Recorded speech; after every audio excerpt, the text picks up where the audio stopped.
Well, you know what? One thing when I was listening back to kind of some of your older interviews you've done in the past is it seems cool, man. Though a lot of bands you talk to, they don't really listen to too much death metal anymore. They'll say, and that's cool, but it seems like you're still a pretty passionate fan just for death metal. Man, I love death metal. I think death metal's always been a very precise form of angst to me. There's always been something. A lot of the newer. I don't necessarily agree with a lot of the newer stuff that's called death metal, but it's not death metal. Mm-hmm. You know what I mean? But there is new stuff that is, and there's some incredible bands out there, man. I like a lot of the tech metal as well, man. So I mean, there's a lot of cool bands. For me, man, it's like the name thing, man, calling someone death metal or something just so you can get this certain group to listen to them is always kind of where it gets really dirty and tricky and ugly and really not very factual. You know what I mean? It's like, oh, these guys are a little bit heavy. Let's call them deathcore or something. And it's like, man, come on, dude. I don't know, man. The subgenre thing to me is just a weird thing. It's like if someone says I'm in a subgenre, it pretty much means they're ripping off some band, Right. Yeah, it's not like when all these bands first came out, and I mean, death metal, no one had heard it yet, so. Yeah, and the thing about it is early death metal, it's really hard to pinpoint even then what exactly was death metal. You have a band like Malevolent Creation who has a lot of thrash in them, and even early Cannibal had a lot of thrash elements to it, Mm-hmm. Yeah, and Morbid Angel had a lot of the, more traditional metal, except for really, really steroided out. Yeah. You know what I mean? And so, I mean, it's like what truly is death metal. I guess that comes down to each individual, Yeah, but that's what I liked about all the what old it really stuff, is A band like Obituary too, like just they're also everybody was so different, and now it's I know it's harder as time goes on to carve your path for yourself, but it's cool when a band still is able to do that. Oh, dude, there people are constantly like, oh man, there's nowhere to go from here. There's nowhere to go from here. People have been like that since Led Zeppelin, dude. Right. After Zeppelin, where can you go from there? Blah, blah, well, you can go another, as long as time goes on, people will be creating music because music comes from deep within people, and people will always create music, so death metal for me, man, it's just a label, man. It's really a label. Some people want to shun the label. Some people want to be considered more, extreme metal, or some people want to be considered, harder rock or doom metal or something. I had a friend of mine say to me, "Oh man, Obituary's not death metal. They're doom metal." And I thought, well, I guess if you're just listening to guitars, you're right. You know what I mean? Right. If the vocals decide what the genre is, then they're definitely death metal. So, I mean, it really, it's an individual thing, dude. Yeah, right. For you, like, what did you start with? Was it like thrash first, or did you just jump right into death metal when you were a younger guy? Or? Oh, no, it was before that, dude. I mean, honestly, it was Judas Priest. I was Iron Maiden. I mean, I was so addicted to Iron Maiden that I fucking probably, shat Iron Maiden. I mean, it was... I loved Maiden. I loved Dio. I loved Black Sabbath. I loved. I loved before I was, kind of had a brain. I loved Shout at the Devil by Motley Crue. Yeah. I mean, I was a metalhead, dude. I was a metalhead, and I was lucky enough to be alive at a time where there was just shitloads of medical. I'm thinking about weed. I'm sorry. Shitloads of metal with tons and tons of variety, and you know what I mean. So, I mean, I come from all that. Then I definitely went from that into the thrash. Man, I love thrash metal, dude. Thrash was my teenage years, and I kind of naturally, man, as death metal was coming out, I was kind of already kind of doing the same thing myself, man. I was kind of doing something heavier, so I was kind of riding that wave, Right, yeah. Yeah, just getting into something that was heavier, just keep going down that path. Yeah, I think I was death metal before it was kind of labeled, It was kind of, it was kind of like, this is what we're doing. We don't really know what to call it, but, I can remember we'd tell people, yeah, man, it's heavy, man. It's real fucking fast, real brutal. And they'd be like, oh, yeah, like Metallica or something. And, yeah, okay. Yeah. If that's what you want. You know what I mean? Okay. Right. Okay, so then, like, when was the first time you heard Morbid Angel? Man, the first time I heard Morbid Angel was through tape trading. I got a tape. I think I paid $2 or $3 or something like that and sent a tape. And I believe Mike Browning sent me back a tape, and it was a live Morbid Angel performance in Tampa, dude. And it was the Morbid Angel that existed before David Vincent. It was Mike Browning and Dallas on bass and Trey, and I think Richard was the other guitar player there. Yeah, I'm pretty sure Richard Brunel was the other guitar player. Okay. But yeah, that's the first time I heard it, and that would have been before, man, that would have been 87, 88, maybe. Yeah, right. I was in high school. Is that how you were getting most of it then, through tape trading? Man, that was the only way then, pretty much. It was fanzines and tape trading, man. People would take out ads in the fanzines. You could buy people's demos for a couple dollars and postage, So yeah, man, that's how I heard a lot of bands. That's how I heard, when I first heard Atheist. That's when I first heard Morbid, when I first heard Deicide. Yeah, man, a lot of bands. I can't, Pestilence, so many bands, dude. That was the way I first heard them. Right. When I was there too, dude, I was sending out tapes as well. Yeah, so you had been in bands all along since early '80s and everything. Then. Yeah, man, I've been in bands since I was a teenager, dude. I started out singing in a band that did mostly Black Sabbath. Right. Well, I mean, how was that when you first joined up with Morbid? Like going from, because if you were a fan, you had been listening to them for a while, and I know, they had gotten quite a bit of popularity and everything. Was it a big deal? Like for example, like that first tour you guys probably went out. Like, how was that? Man, it was a big deal, but I think it was one of those things where people around me realized it was a big deal, much more than I did. Mm-hmm. For me, I was so tied up in it, dude. It was, it's like digesting an endless meal. You know what I mean? You're just doing the best you can to keep going, and to kind of take it all in and do everything right.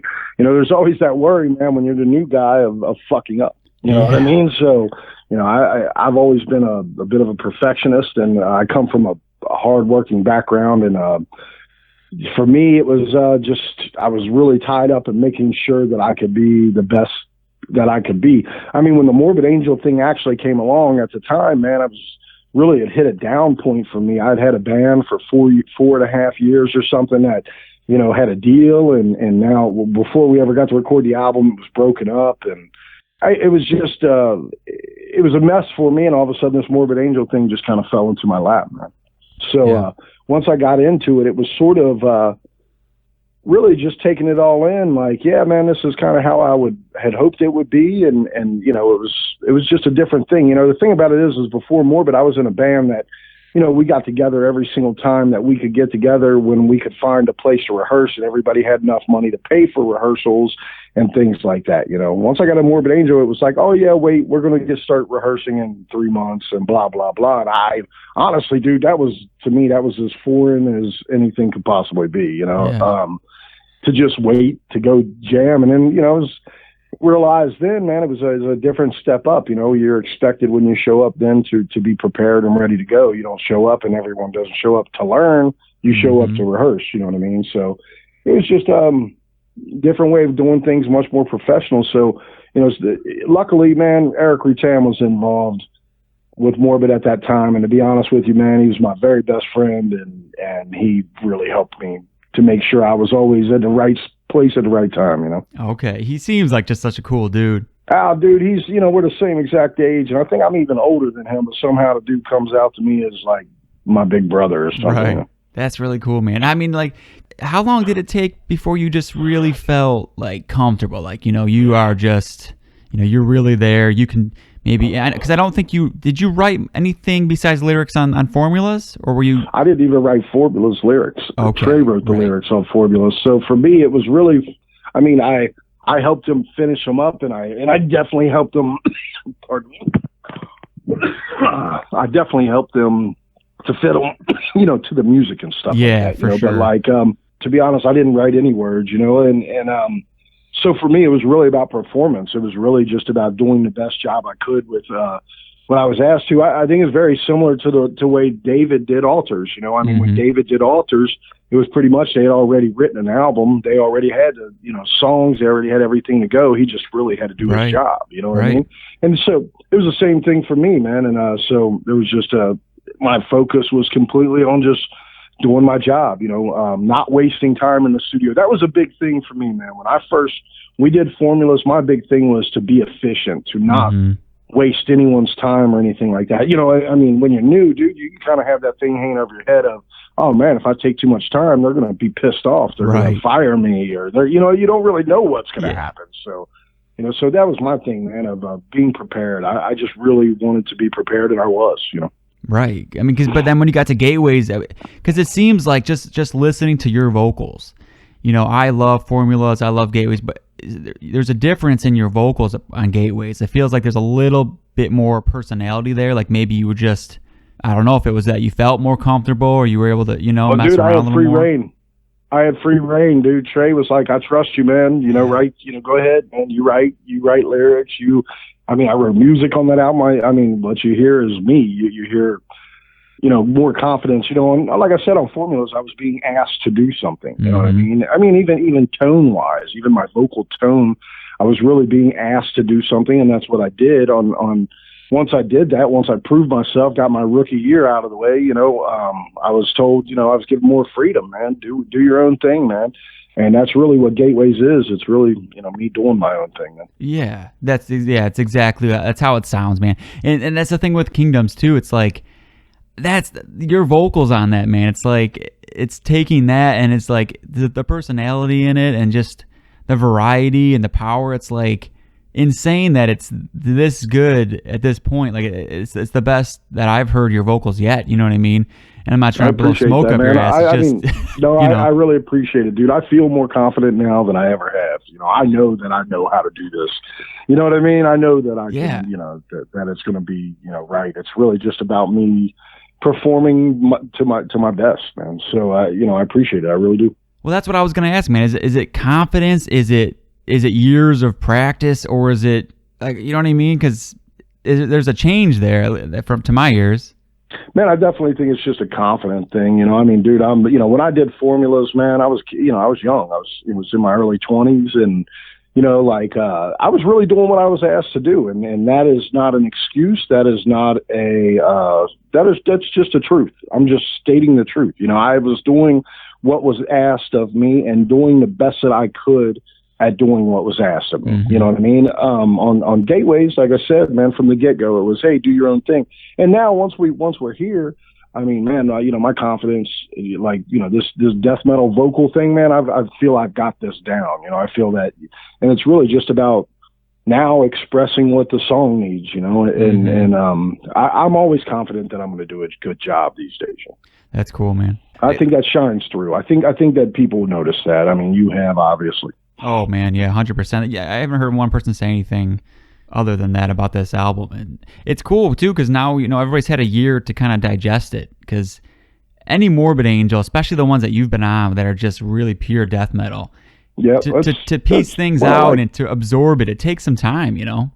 Yeah, I believe so, man. I've always said that, you know, Morbid Angel is one of those bands that, you know, there's always something on the album that'll get you right away. You know, it'll catch you, and that's really hooky and blah blah blah, you know. And but you know, the thing about it is it's pretty deep stuff, and it really takes a long time to really take it all in and hear all the little nuances in there, and sort of just you know, get the entire picture, man. I mean, these albums, these Morbid Angel albums, none of them are written in, you know, a month or 2 months, dude. These are written over, you know, over a year and a half worth of time, and you know, there's a lot put into them, you know what I mean? So, I mean, they're definitely deep. There's definitely not a lot of shallowness there. Yeah.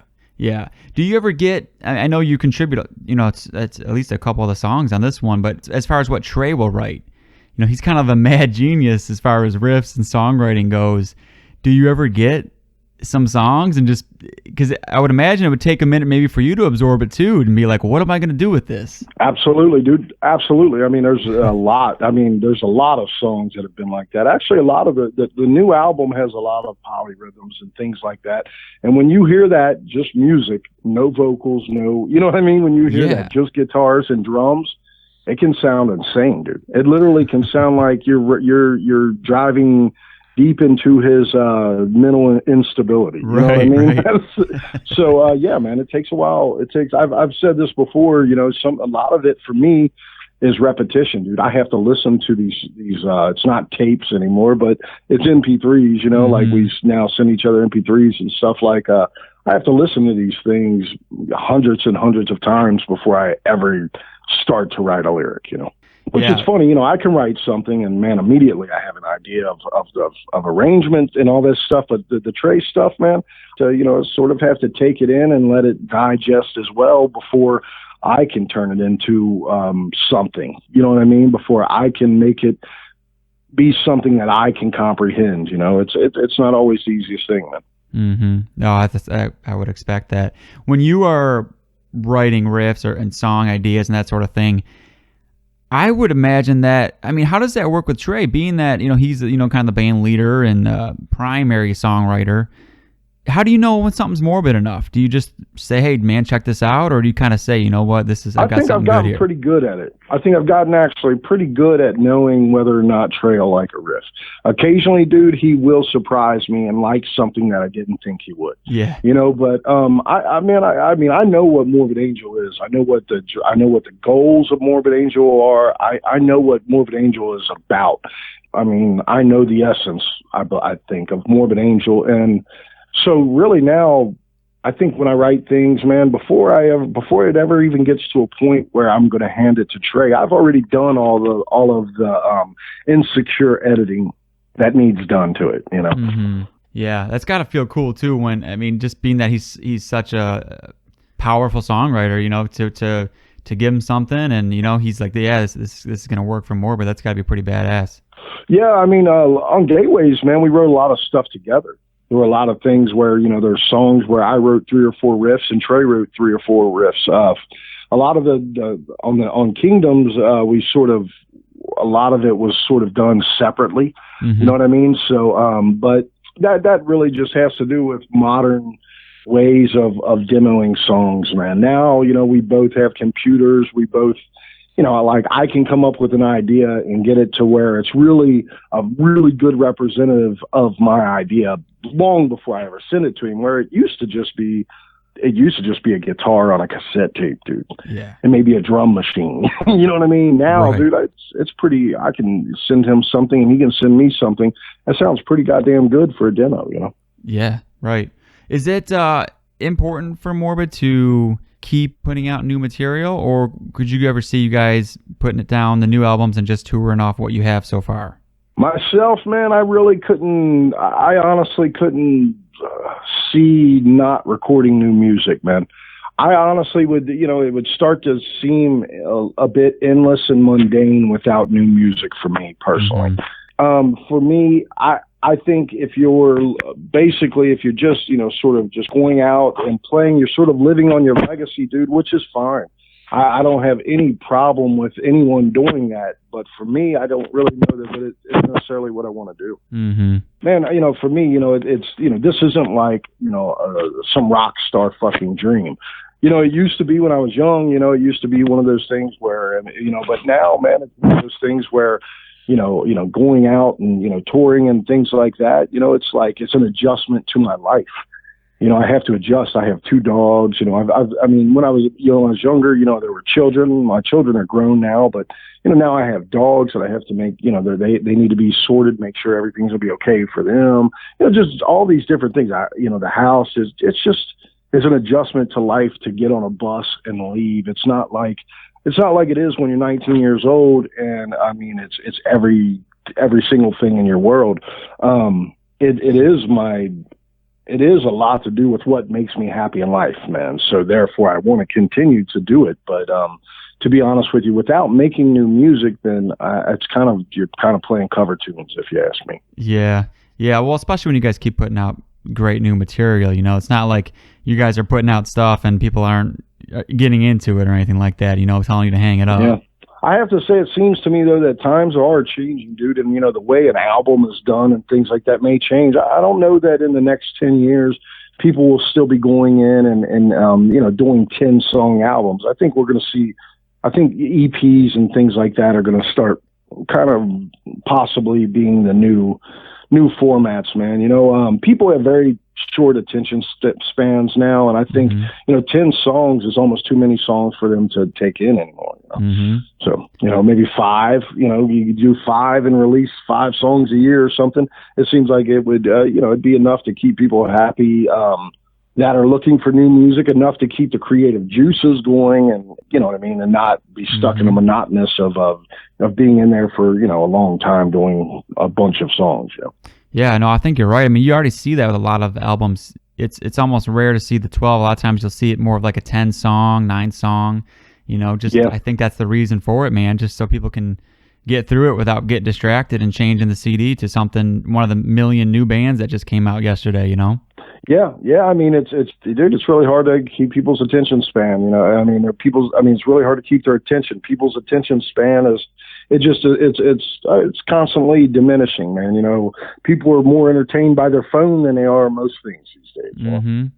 Yeah, man, and it's hard. But like I said, reviewers or people who are checking out new stuff, there's so much stuff that comes out every other day that, yeah, man. I mean, like you said, if something's not good, you'll move on, that kind of thing, and there's just so much stuff out there that you might be right, man, for people to get absorb something that might be shorter. It's easy to release stuff now, dude. If you can get a distribution, if you can get Amazon distribution, and if you can get, digital distribution, man, it's really easy to release music now. So you have people that, there's no record labels involved, and they're releasing music constantly. And I mean, dude, I have, a couple a week in my, when I go on Facebook, which is not very often, but when I go on there's always a couple in my inbox, man. Hey, man, here's my album. Check it out. You know what I mean?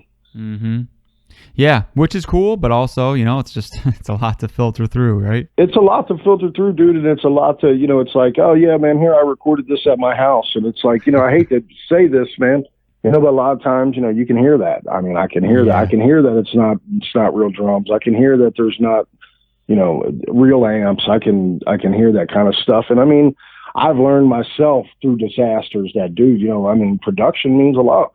People expect the very best thing that they can possibly get as soon as they can get it. And, as much of it as they can get for as little as they can pay, preferably nothing.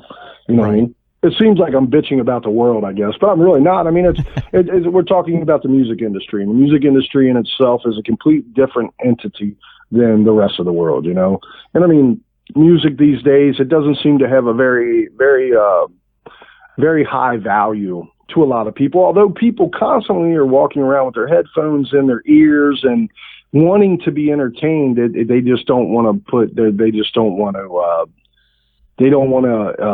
exert any effort themselves to get it, or do they want to exert any money to get it these days? I mean, luckily with death metal, man, you have a lot of fans who they want that product, dude. They want the product. They want to have the CD. They want to hold it in their hand. They want to buy the vinyl. You know what I mean? I actually have a cassette of Kingdoms Disdained, and I think it's badass, man. It's so cool. I'm like, man, it's really a shame that this format went away, because I mean, this looks fantastic, Yeah, sure. Cool, man. Well, listen, I really appreciate it. And like I said, I'm still listening to the album, so. Cool, awesome, dude. I'm glad to hear that, and I appreciate the kind words you had to say to me, man.